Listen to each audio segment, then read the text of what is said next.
हमारे चैनल को सब्सक्राइब करें और बेल आइकन दबाएं।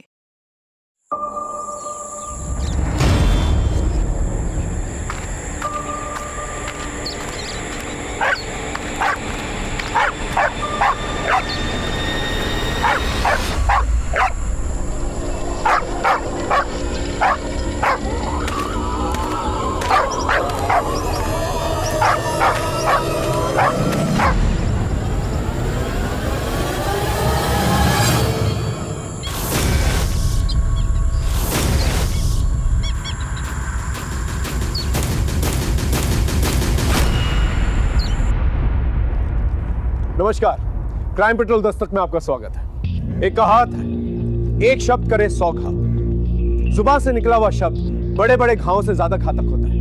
ये हमारे दिलो दिमाग पर गहरा असर छोड़ जाता है। इतिहास में बड़े बड़े गुनाह, बड़े बड़े अपराध केवल बेकाबू जुबान की वजह से हुए और ये सिलसिला आज भी जारी है। शब्दों के दांत नहीं होते, लेकिन जब ये काटते हैं तो गहरी चोट पहुंचाते हैं और कभी कभी ये चोट इंसान की जान तक ले लेती है। जहां अच्छे शब्द, अच्छी जुबान बिगड़े हुए काम बना सकते हैं, वहीं ये शब्द हमारे विनाश का कारण भी बन सकते हैं।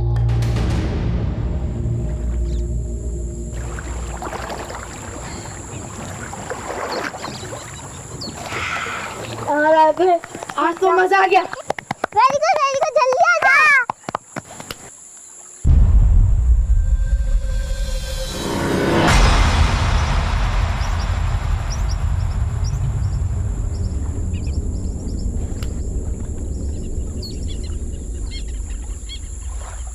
चल सपना, अब तेरी बारी। नहीं, मुझे नहीं जाना है। अगर पानी में नहीं जाएगी तो सीखेगी कैसे? हमको नहीं सीखना है। ऐसे कैसे नहीं जाएगी? हम लोग लेके चलेगा और तुझे सिखाएंगे भी। चल। नहीं भैया, अरे जब उसको नहीं जाना तो मैं जबरदस्ती क्यों कर रही हूँ? तू चुप कर। तेरी वजह से ये इतनी डरपोक हो गई है। तू चल। नहीं, उसे नहीं जाना है। नहीं पापा। रो मत। पापा को मत बोलना, प्लीज प्लीज। चॉकलेट खाएगी? ये ले। अब तो पापा को नहीं बोलेगी ना? ये ले अभी। मुझे भी दो ना। तुझे नहीं दूंगा। भैया दो ना प्लीज, नहीं तो मैं पापा को बोलूंगी। हाँ, ले। अब तो नहीं बोलेगी ना? चल चलते। आज तो बहुत मजा आया ना? हाँ। गिर गए थे। हाँ।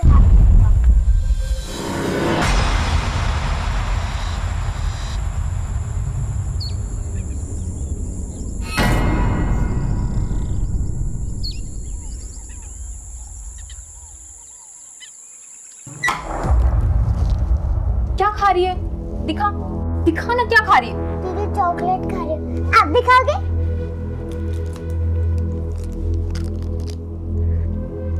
अंजू, क्या है तेरे हाथ में? क्या दिया इसने तुझे? दिखा इधर। चॉकलेट। यही सब खिला तू इसको?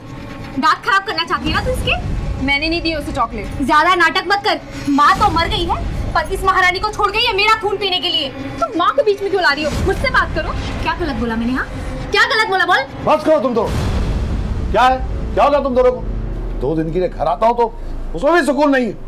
क्यों लड़ मर रही हो तुम दोनों? दही जम गया मुंह में। अच्छा हुआ गांव से बाहर काम पकड़ लिए, नहीं तो जीना हराम हो जाता हमारा।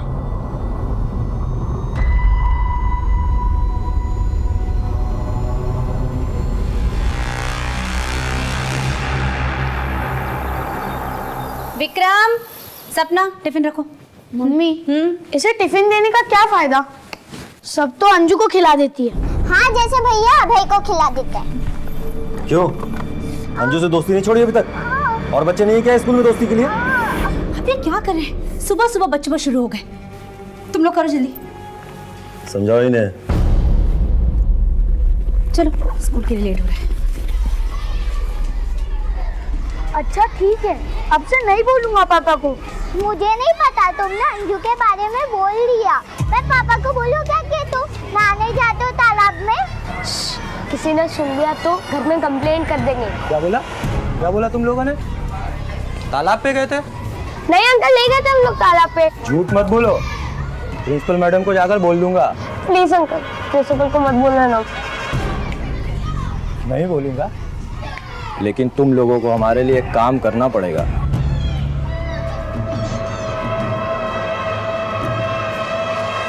मैंने कहा था ना तुम लोग तालाब पर जाना बंद कर दो, मगर तुम लोग माने ही नहीं। अगर मैडम ने घर पे बोल दिया तो पापा हमको बहुत मारेंगे। और आज मैडम ने होमवर्क भी बहुत ज्यादा दिया है। वही ना यार, कितना होमवर्क देते थे। हम लोग को भी बहुत दिया है ना विक्रम?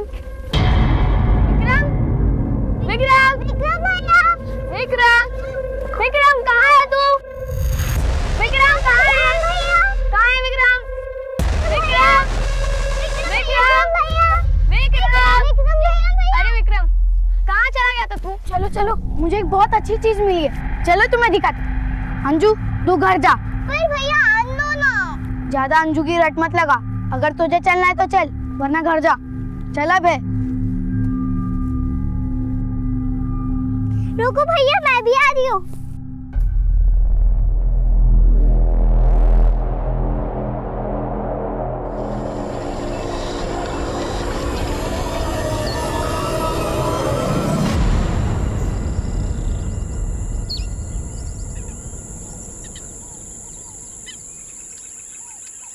अभय आया?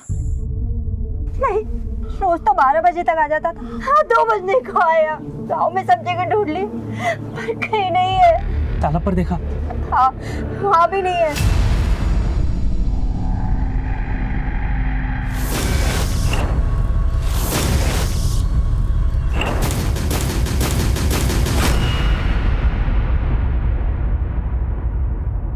अंजू बेटा, अंजू बेटा, अभय कहाँ है? अंजू बेटा, अभय तुम्हारे साथ स्कूल से आया था क्या? बोलो ना, क्या चाहिए आप लोगों को? क्या हुआ? जी वो अभय घर पर नहीं आया अब तक। हाँ तो आप लोग उससे क्यों पूछ रहे हो? अरे उसकी तो खुद की तबीयत खराब है। अगर पूछना है तो जाकर विक्रम से पूछो कि अभय कहाँ है।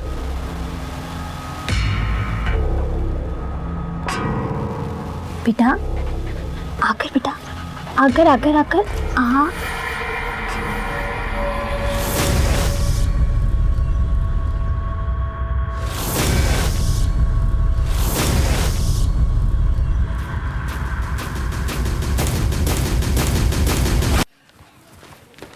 विक्रम और सपना आ गए क्या? आपको भी नहीं मिले? अभय आया क्या? क्या अभय भी घर नहीं लौटा? विक्रम और सपना भी घर नहीं लौटे? आखिर तीनों चले कहाँ गए?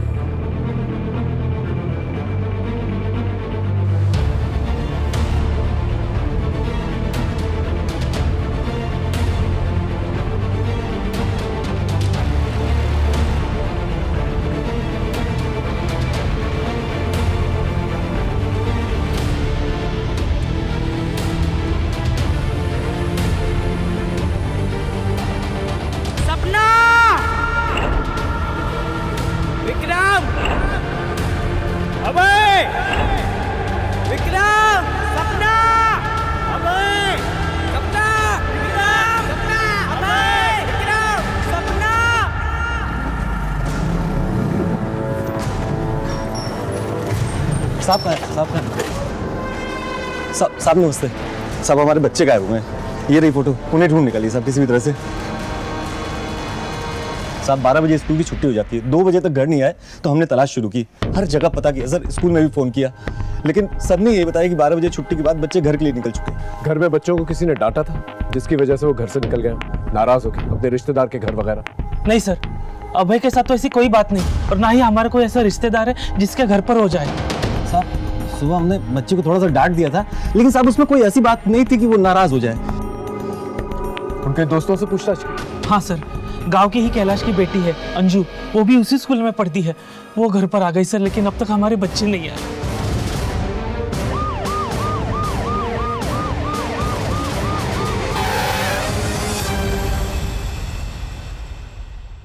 बेटा आपको पता है आपके दोस्त कहाँ हैं?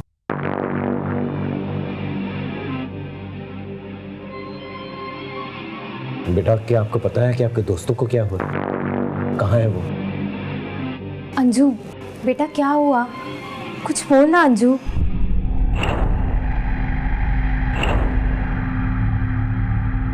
इसके फादर नजर नहीं आ रहे, कहाँ है वो? सर कैलाश दिल्ली में रहता है, वो सिर्फ शनिवार और रविवार को ही गांव में आता है। सर जब से स्कूल से आई एक शब्द नहीं बोली है और इसकी तबीयत अलग खराब है। आपकी बेटी को देख के लगता है उसे ट्रॉमा पहुंचा है। हो सकता है कि विक्रम, अभय और सपना के बारे में जानती हो कि वो कैसे गायब हुए और इसी बात को लेकर सदमा हो उसे। आप फिक्र मत कीजिए, हम बच्चों को ढूंढ लेंगे और इस बच्ची का ख्याल रखिए।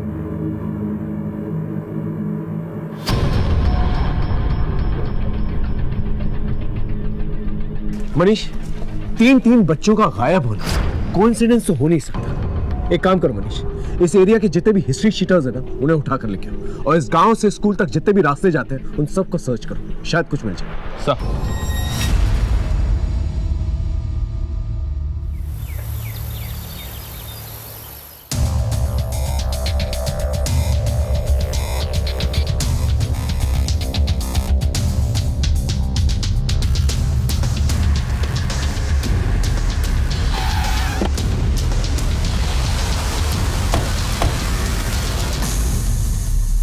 वो चारों बच्चे हमेशा एक साथ ही रहते थे। अब स्कूल खत्म होने के बाद वो कहाँ गए ये तो उनकी क्लास के बच्चों को भी नहीं पता। मैडम ध्यान से सोच कर बताइए, उन बच्चों का स्कूल में किसी के साथ कोई झगड़ा हुआ हो या स्कूल में ऐसा कोई हो जो उन बच्चों को नुकसान पहुंचाना चाहता हो? मेरे नॉलेज में तो स्कूल में ऐसा कोई नहीं हो सकता है। ठीक है, फिलहाल हमें स्कूल में काम करने वाले और स्कूल में आने जाने वाले सबकी डिटेल्स चाहिए। रामचंद्र को अंदर भेजो। जी मैं स्कूल के रिकॉर्ड से डेटा बुक लेकर आओ। बिल्कुल। मेरे बच्चे मुझे लौटा दो, बाकी मुझे कुछ नहीं चाहिए, तुम्हें जो चाहिए रख लो, लेकिन भगवान के लिए मेरे बच्चे मुझे लौटा दो। अब इसमें मैं क्या कर सकती हूँ? अगर पहले ये कर दिया होता ना तो आज गिड़गिड़ाने की नौबत नहीं आती।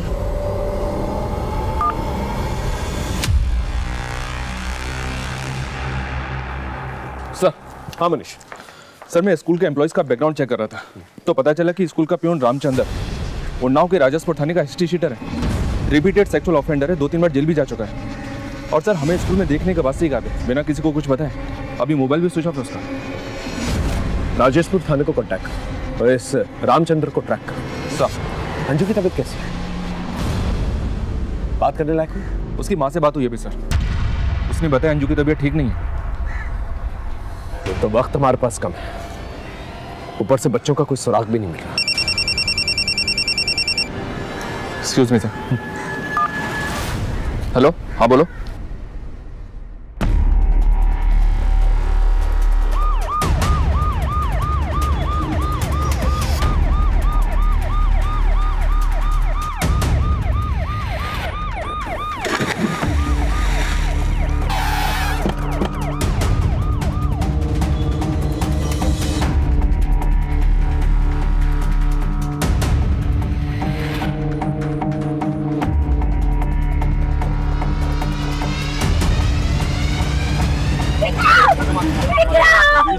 पीछे करो, पीछे करो, संभालिए अपना।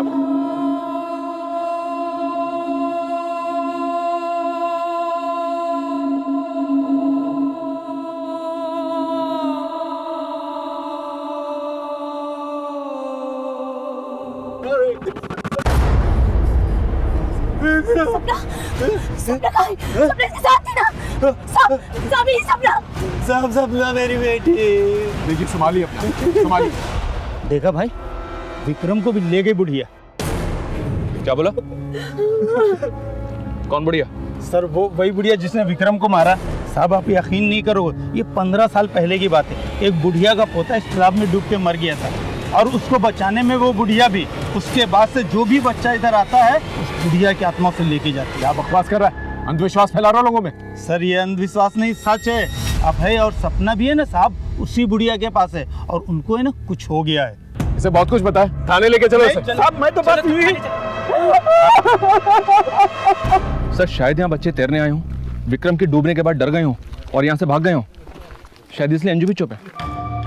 अगर वजह ये है तो अब तक आप बच्चों को घर पे आ जाना चाहिए था। और अगर विक्रम की लाश पानी में मिली है तो इसका ये मतलब नहीं कि वो डूब के मरा है, वजह कुछ और भी हो सकती है। जल्द से जल्द उसकी पोस्टमार्टम रिपोर्ट निकालो। Right sir.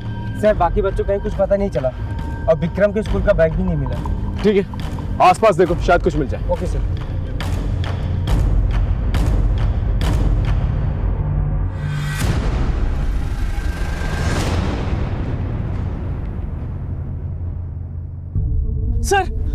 सर मेरा अभय, सर मेरा अभय कहाँ है सर? हाँ देखिए गोताखोर अपना काम कर रहे हैं, जैसे कुछ पता चलता है हम आपको बताएंगे। सर गोताखोर?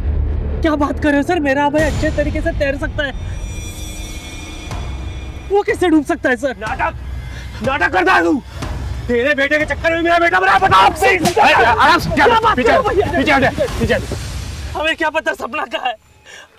अरे हमारा बेटा भी गायब है। गायब नहीं हुआ, तूने छुपा के रखा है उसे। तेरे बेटे के चक्कर में मेरा बेटा मरा है। अगर मेरी सपना कुछ हुआ ना, मार डालूंगा तुझे। संभालो से, पीछे लेके। ये देवेंद्र तुम पर हिसाब क्यों लगाना? सर देवेंद्र को अभय और विक्रम का साथ पसंद नहीं था। देख जगदीश, अंतिम बार कह रहा हूँ, अपने बेटे को मेरे बेटे से दूर रख। मैं अपने बेटे को पढ़ाई करने इसलिए नहीं भेजता कि तेरा बेटा दिन भर इसे आवारागर्दी सिखाता रहे। कितने बार बोला है तुझे, विक्रम का साथ छोड़ दे, क्यों सुनता नहीं है तू मेरी? चल विक्रम। फिर कुछ दिन तक वो लोग अलग अलग रहते थे, फिर साथ में घूमना शुरू करते थे। सर आप खुद ही बताइए, मेरा अभय भी तो गायब है। सर हम विक्रम को देखकर, सर मुझे मेरे अभय के बारे में डर लग रहा है सर। ये केस मिसिंग बच्चों से शुरू हुआ था, लेकिन लाश मिलने के बाद इंक्वायरी को एक झटका लगा, क्योंकि ये केस बच्चों से जुड़ा हुआ था। हमने इंक्वायरी को एक नई दिशा दी। भले अपराध की ये कहानी गसिया गांव में लिखी जा रही थी, लेकिन इसके कुछ पन्ने दिल्ली में भी छप रहे थे।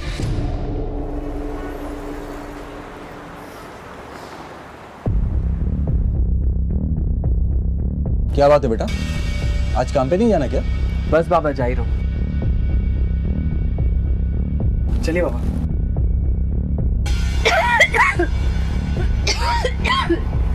सूरज, ये ले, ठीक से जाना। चलता हूँ।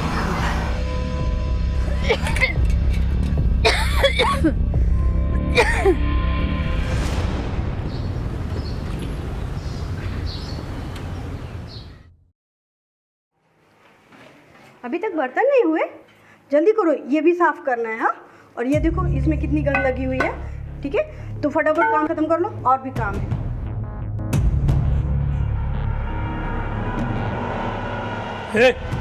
ये सब क्या है?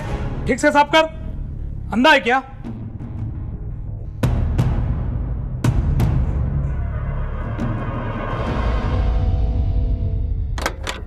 आप लंच टाइम से कर लेना। मैं तो कर लूंगा, तुम अपना ख्याल रखना। Bye bye.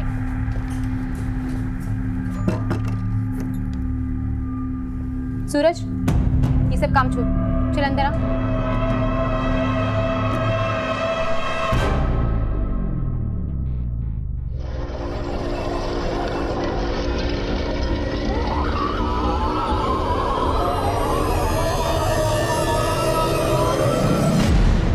सर मैं इस देवेंद्र के दुश्मनी के एंगल को खंगाल रहा था, तो पता चला कि कुछ ही दिन पहले इस देवेंद्र का झगड़ा हुआ था।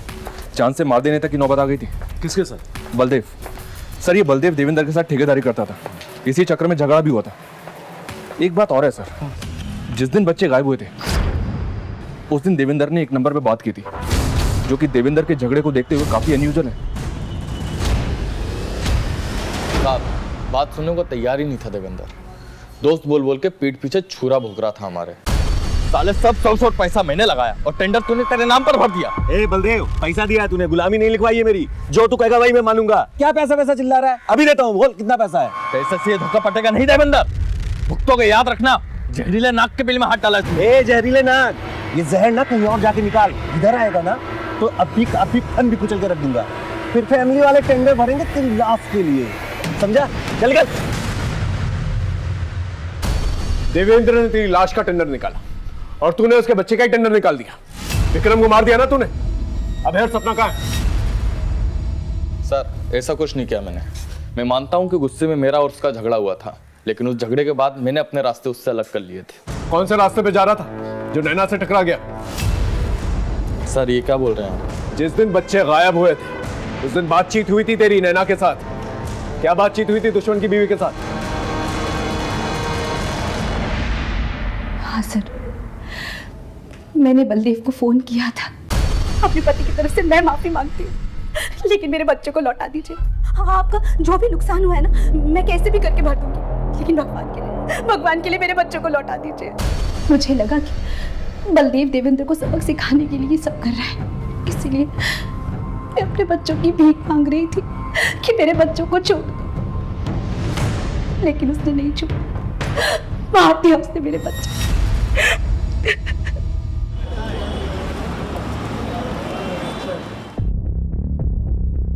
माँ मैं जा रहा हूँ। सूरज रुक जा बेटा, ये ले, कल भी तूने खाना नहीं खाया था, आज खा लेना। हाँ? आप चिंता मत करो माँ, ठीक है, अपना ध्यान रखो और हाँ दवाई टाइम टू टाइम लेते रहना।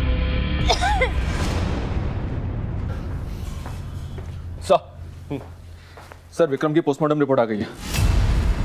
आपका शक बिल्कुल सही था, विक्रम की मौत डूबने से नहीं बल्कि गला दबाने से हुई है। और इतना ही नहीं सर, उसे मारने से पहले बेहोश करने के लिए सेडेटिव्स दिए गए थे। पहले किडनैप, फिर विक्रम की लाश का तालाब में मिली और अब ये मर्डर। ये केस रोज नया रंग बदलता है। अगर हम ये मान भी लें कि ये सब कुछ माँ बाप की दुश्मनी की वजह से हुआ है, तो सोचने वाली बात यह है कि ये तीनों बच्चों को एक साथ क्यों किडनैप किया गया। हो सकता है कि देवेंद्र और जगदीश का कोई कॉमन एनिमी जो उन्हें चोट पहुंचाना चाहता।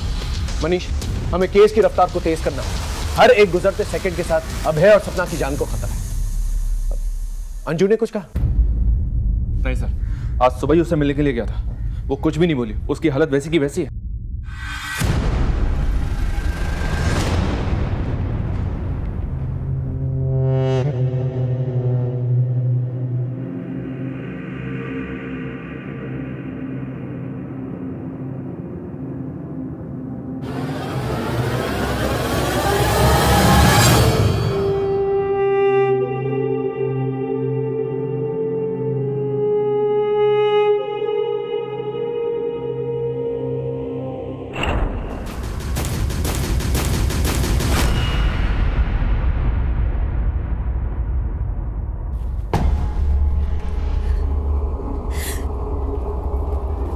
ये सब आपकी दुश्मनी की वजह से हुआ है। मेरा विक्रम आपकी वजह से मरा है।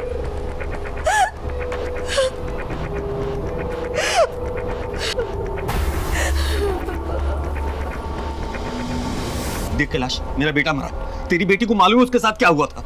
मुझे उससे एक बार बात कर लेनी थी। तबीयत ठीक नहीं है उसका, बाद में आना।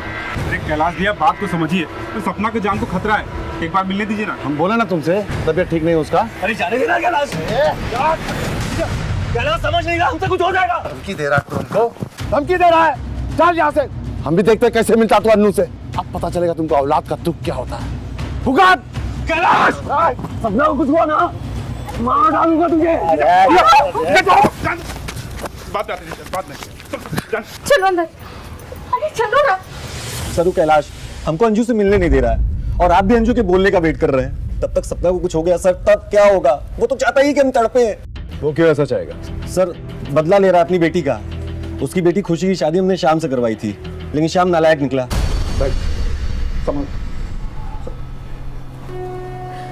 श्याम, दिखा दी अपनी औकात। साले गांव की पंचायत में तेरी एक एक हड्डी टूटेगी। शादी के पहले तो बड़ा सीधा बनता था। ओ ससुर जी, तुम्हारी बेटी ने कोई हूर की परी नहीं है जो इसके लिए मैं खुद को बदलूंगा। मैं हमेशा से ऐसा ही था और ऐसा ही रहूंगा मैं। और मैं कुछ झूठ वूठ नहीं बोल रहा। कोई झूठ बोल रहा है ना तो ये बोल रहा है। सर शादी के मामले में तो सब लोग थोड़ा बहुत सच झूठ बोलते ही हैं सर। हमने तो घर बसाने के लिए सिर्फ शाम की बुराई छुपा ली थी, सोचा था सुधर जाएगा, लेकिन सर हमको भी यही लगता है कि कैलाश से सब कुछ किया है। सर खुशी का बदला ले रहा है वो। हमारे जीजा जी का सीधा पनीर पे भारी पड़ गया। हमारी बहन का घर उजाड़ दिया सर, वरना आपने सोचिए काहे नहीं बात करने दे रहा है वो अंजू से। सर ये बात पक्का है, अंजू ने कैलाश को ये सब करते हुए देखा है, इसीलिए डरी सहमी है और इसी कारण से उससे मिलने नहीं दे रहा आपको कैलाश। झूठ बोल रहा है साला। उस कुत्ते ने जानबूझ के हमारी बेटी को खड्डे में ढकेला उस नशेड़ी श्याम के साथ। उसने पूरी बात नहीं बताई आपको। देख श्याम, ये शादी का मामला है, कोई मजाक नहीं है कि जब जी में आया छोड़ दिया। तुम मुफ्त में नहीं करवाई थी शादी, पैसा और काम दोनों दिया था इसे, तब जाके करवाइए शादी।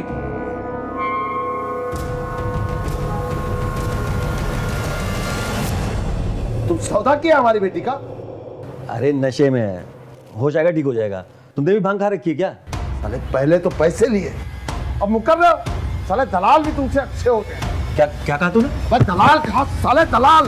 छोड़ मुझे। इसकी वजह से हमारी बेटी की जिंदगी बर्बाद हो गई साहब। अब गिरा हमारे सामने, उंगली कट जाएगी ना तो मोतेंगे नहीं उस पे।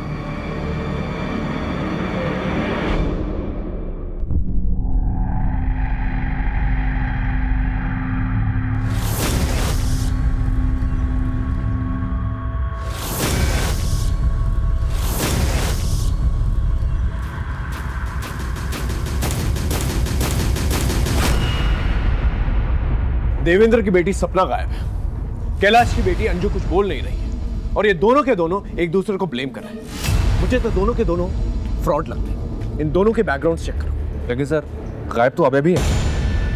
हो सकता है अभय सिर्फ इसलिए गायब क्योंकि मौका वारदात पे वो विक्रम और सपना के साथ था, और उस वक्त क्या हुआ था इसका जवाब सिर्फ अंजू ही दे सकती है।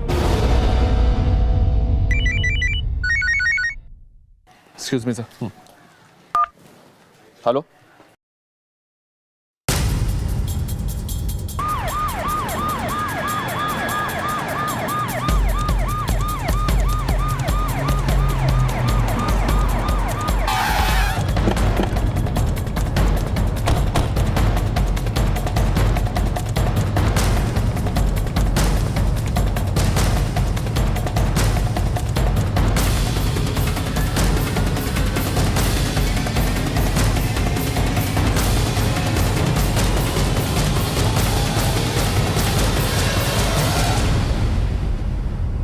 मार दिया ना हमारे बच्ची को, मार दिया ना।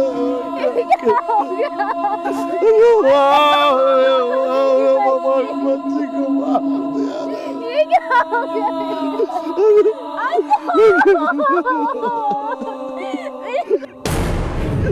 मार दिया ना हमारी बच्ची को, मार दिया हमारी बेटी को। कभी सुकून मिल गया तुमको हमारी बेटी को मार के। क्या मारा हमारी बेटी को? अपनी बेटी को अपने से मारता है, मुझे फंसा रहा है। पगला गया क्या? वो क्या मारेगा अपनी बिटिया को? ये खुद अंजू को मारा है ताकि इसकी पोल ना खुल जाए, वरना मार के टांग दूंगा। यहाँ पर किसी ने कुछ देखा? नहीं सब नहीं देखा। आप लोगों ने कुछ देखा? कमाल, एक छोटी सी बच्ची को घर से उठाकर लेकर जाते हैं, उसको मारकर यहाँ फेंक देते हैं और किसी को कुछ नहीं दिखा। साहब खुद को कैसे देख सकता है कोई? तूने मारा ना बुढ़िया के नाम पर, लेके जाओ और तब तक मारना इसे जब तक इसे बुढ़ापा याद नहीं आता, ठीक है? मैंने कुछ नहीं किया साहब, साहब मुझे छोड़ दो साहब, मैंने कुछ हमारी बच्ची को मार देते।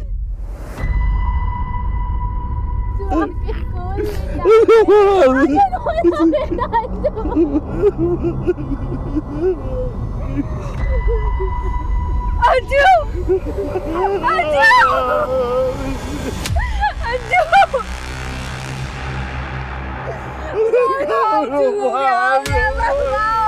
ये कौन?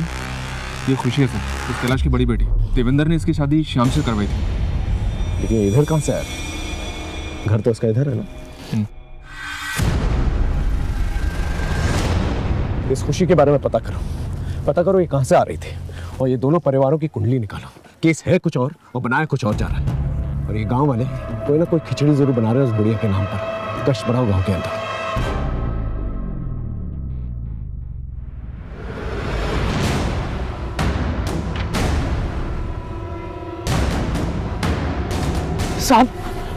साहब मेरा अभय साहब, कहीं किसी ने उसके साथ ऐसा ही कुछ?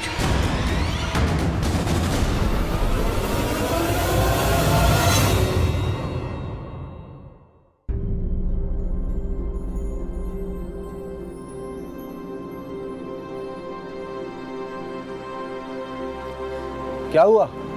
यहाँ क्या कर रही हो तुम? सूरज रात से घर नहीं आया है, उसका फोन भी नहीं लग रहा है। क्या? The number you are trying to call is currently switched off. Phone तो बंद जा रहा है। साहब सूरज घरों में काम करता था। कल किसके घर काम करने गया था? ये तो नहीं बताया उसने। उसका मोबाइल नंबर से? जी साहब। शुक्ला, उसका मोबाइल नंबर लो और सारी डिटेल्स निकल लो। सब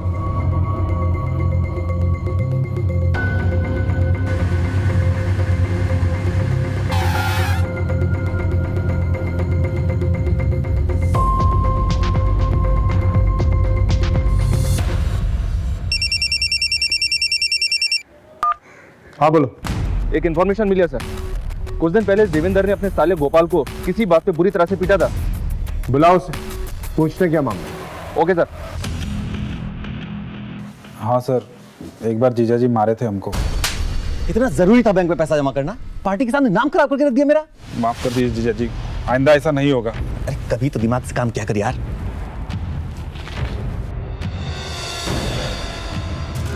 साहब गलती हमारा ही था, दोस्तों के साथ पीने बैठ गए थे और वहीं सारा पैसा खर्च दिया।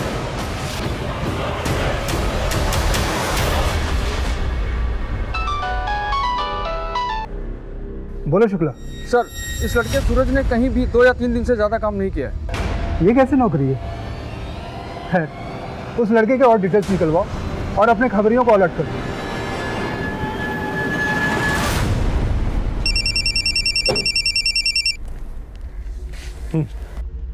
सर, स्कूल के प्यून रामचंद्र का पता चल गया है। बोल, स्कूल से गायब हुए बच्चों के बारे में क्या जानता है तू? बोल। साहब मैं कुछ नहीं जानता साहब। तो फिर स्कूल से फरार क्यों हुआ था?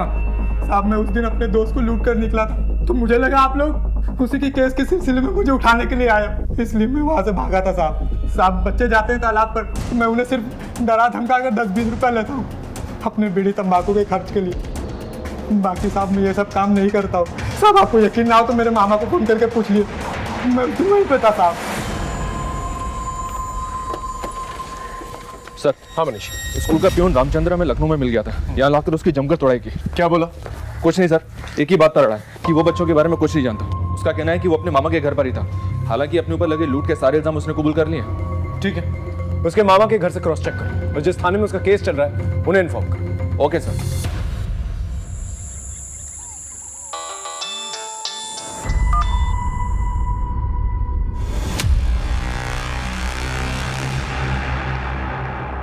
सर, अभी तक की इन्वेस्टिगेशन में ये देवेंद्र तो क्लीन लग रहा है, पर ये कैलाश और खुशी ये दोनों शक के घेरे में। मैंने कैलाश की फैक्ट्री में उसके वर्क रूटीन के बारे में पता किया था, तो पता चला कि 20 नवंबर जिस दिन बच्चे गायब हुए थे, उस दिन ये कैलाश दिल्ली में था ही नहीं, और खुशी अपने पति के साथ रेगुलर कांटेक्ट में थी, जिसने उसे घर से बाहर निकल दिया, और अब वो गायब है। ठीक है, उसे उठा के ले और पूछो दोनों के बीच में क्या चल रहा था। तब तक कमिश्नर साहब के साथ मीटिंग है, वो खत्म करके आता हूं। सर, मैं ये बात समझ गई थी कि मेरा असली घर मेरे पति का है और श्याम को भी अपने किए पे पछतावा था, पर मैं ये बात जानती थी कि पापा श्याम के लिए कभी नहीं मानेंगे, इसलिए हम चुपचाप निकलना चाहते थे। और उस दिन अंजू की मौत के दिन भी मैं उसी से मिलने गई थी।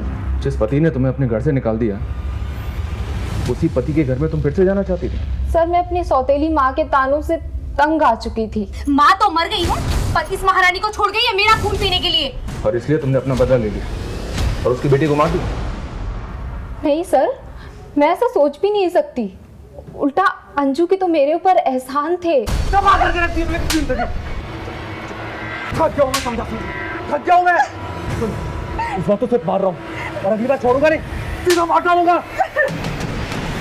और उसने पापा को श्याम के बारे में सब कुछ बता दिया। पापा दीदी को बचा लो, जीजू उनको बहुत मारते हैं।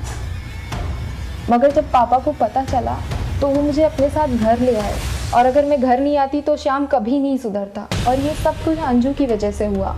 अंजू की वजह से श्याम को मेरे दूर होने का एहसास हुआ। श्याम कहाँ है अभी? पता नहीं सर, उसका फोन बंद है। इसका मतलब अंजू ने श्याम की पोल खोल दी। हो सकता है सर, खुशी सही कह रही है। अभी कुछ कहा नहीं जा सकता मनीष, लेकिन हाँ ये पॉसिबल है कि अंजू ने श्याम की पोल खोली, इसलिए श्याम ने अंजू को मारकर अपना बदला पूरा कर लिया और साथ ही साथ कैलाश को सबक भी सिखा दिया।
सपना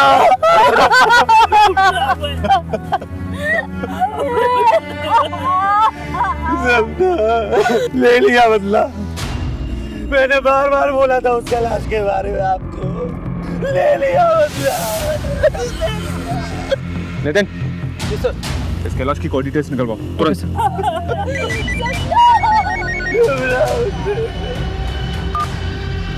हेलो सर, शाम का पता चल गया है।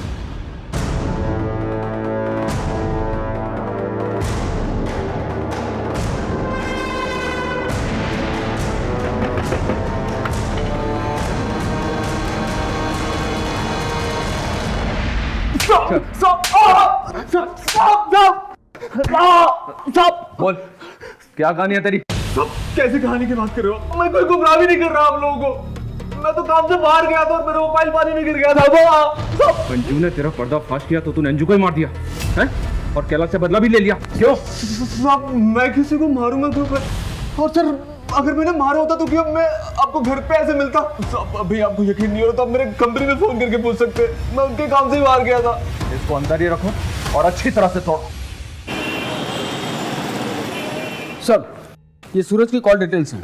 ये इन दिनों किसी मिट्टू नाम के आदमी के संपर्क में था जो दिल्ली में एक बड़ा शख्स सर्किट चलाता है और इस वक्त फरार है। अपनी टीम को अलर्ट करो, मुझे किसी भी कीमत पे मिट्टू चाहिए। सर, कैलाश की कॉल डिटेल्स आ गई हैं। 20 नवंबर को वो दिल्ली में नहीं, अपने गांव में ही था। उठा लिया उसको।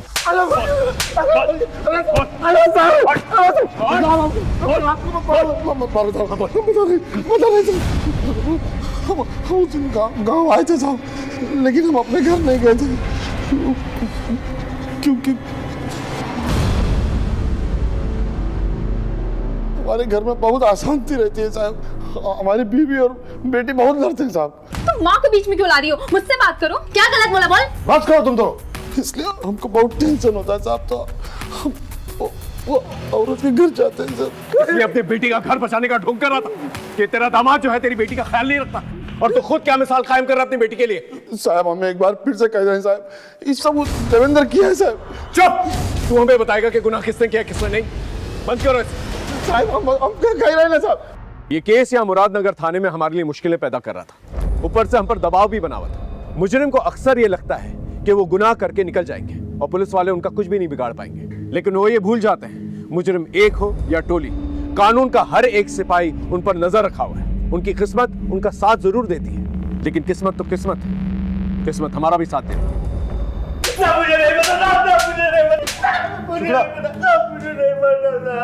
सूरज से तुझे किसने मिलवाया था और इस रैकेट में तेरे साथ कौन कौन है? बता। अब मुझे कुछ नहीं पता।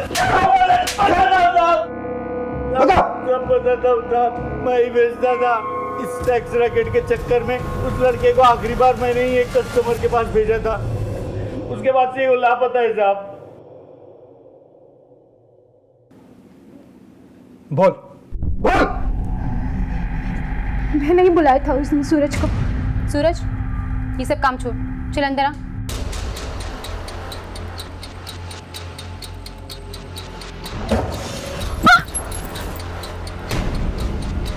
क्या हो रहा है? अरे मैंने पूछा क्या हो रहा है? वो मैडम ने बुलाया था। मैंने कुछ नहीं किया।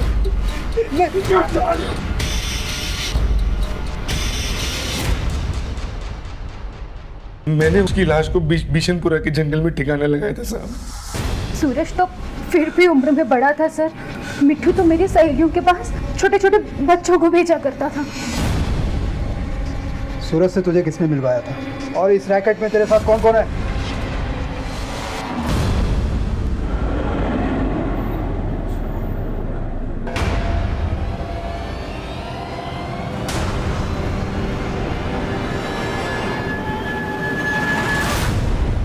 अब मामला साफ हो रहा है मनीष। दिल्ली में इन बच्चों को सेक्स रैकेट के लिए सप्लाई किया जा रहा है और जाहिर सी बात है, जान पहचान वाले बच्चे इजी टारगेट्स होते हैं ऐसे लोगों के लिए। मुजरिम ने पहले इन पर नजर रखी होगी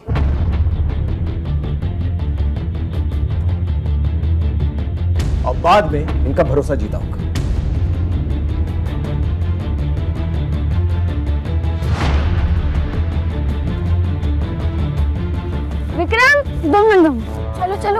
बहुत अच्छी चीज मिली है। रुको भैया, मैं भी आ रही हूँ। उन्हें अपने झांसे में लिया और फिर बेहोशी की दवा की। मजा आ गया।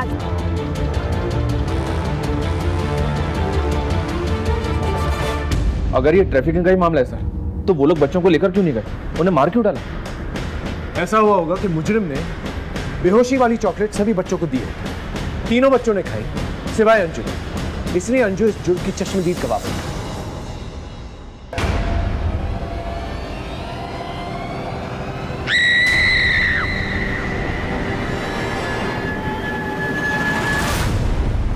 जल्दबाजी में इसने बच्चों की जान ले ली। अभय और सपना की लाश को इसने गाड़ दिया और हमें गुमराह करने के लिए विक्रम की लाश को पानी में फेंक दिया। इतना सब होने के बाद उसने अंजू को ट्रैक किया होगा। इससे पहले वो अपना मुंह खोले उसने उसे भी मार दिया। अब इस ड्रामे पे पर्दा गिराने का वक्त आ गया। मनीष सर,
नहीं साहब, मारो मत साहब, मारो मत, अरे मारो मत साहब, मारो।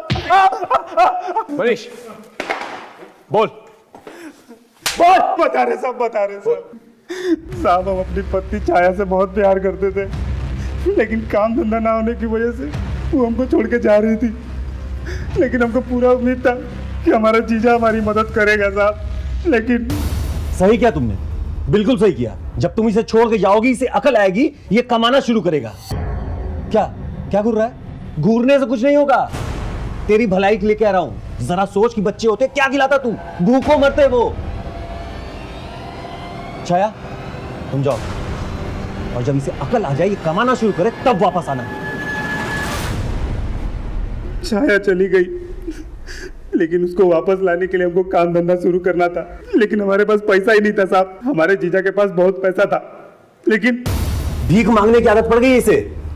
अब तुम ही मुझे बता दो कि एक बार में कितने पैसे दे दूं इसे कि ये दोबारा मुझे तंग ना करे। हमको छाया कोनो कीमत में वापस चाहिए थी।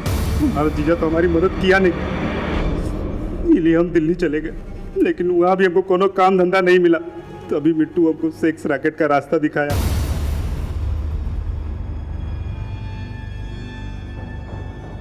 पैसा तो हमने बहुत कमाया साहब, लेकिन उसके साथ ही साथ एड्स जैसा बीमारी भी कमा ली है, और उसके बाद छाया के आने की कोई उम्मीद ही नहीं बची।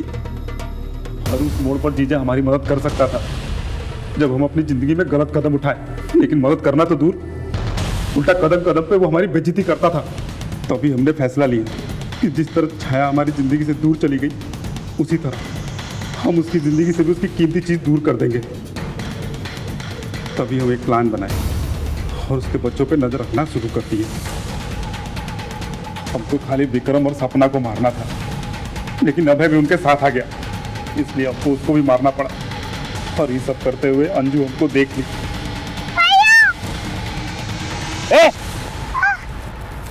रुक!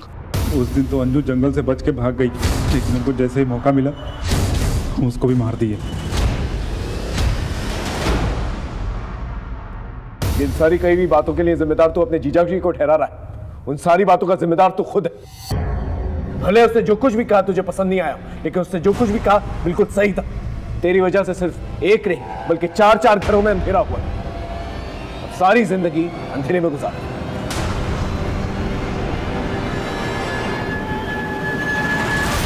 देखा आपने, इंसान के नापाक जज्बात उसे किस हद तक नीचे गिरा सकते हैं। माँ बाप अपने बच्चों के लिए बड़े बड़े सपने देखते हैं, लेकिन यहां माँ बाप ने अपने बच्चों पर नजर तक नहीं रखी, उनके साथ हुए हादसों को नजरअंदाज किया। ये एक बहुत बड़ी दस्तक थी। देवेंद्र ने गोपाल को भले सही बात कही हो, लेकिन उसके कहने का अंदाज़े बयां बिल्कुल गलत था। जब आप किसी को पैरों पे खड़ा करना चाहते हैं, उसकी अंदर की कमियों को उजागर करना चाहते हैं, तो ये काम जितना अहम है उतना सेंसिटिव भी है। उस वक्त हमें यह ध्यान देना चाहिए कि आपकी कही हुई बात किसी के जज्बातों को ठेस ना पहुंचे। फिर मिलेंगे एक नए केस के साथ, तब तक देखते रहिए क्राइम पेट्रोल दस्तक। मकसद बताना नहीं, बचाना है। जय Hind. For more updates, subscribe to our channel, click the show links and enjoy watching the videos.